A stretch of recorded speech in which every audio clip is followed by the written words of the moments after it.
Eskerrik asko ekitaldi honetara gerturatu zareten guztioi.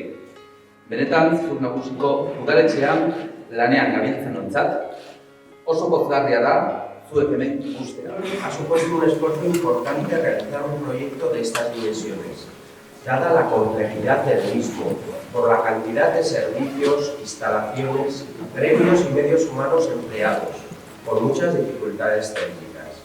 Hoy es un día muy esperado para todos los ejecutantes. Luego el lunes también lo será más porque es cuando empiezan las actividades. Las encuestas que se pasaron ya hace 2 legislaturas nos dijeron que querían un lugar en el que no solo se practicase una actividad deportiva, sino también que fuera un lugar de encuentro social y familiar.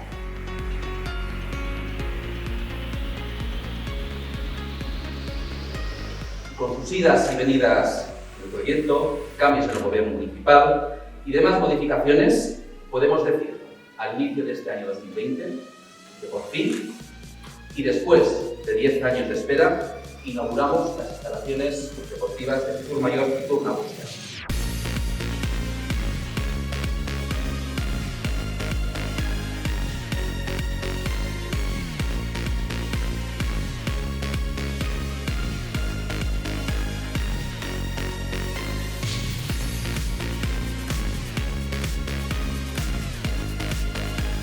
Todas estas infraestructuras, que suman por una parte esta, unos 9 millones de euros, y la de Ardoy cerca de 3, son sufragadas internamente por el Ayuntamiento de Fitur Mayor, porque hoy tenemos más razones de estar orgullosos de ser de Fitur Mayor.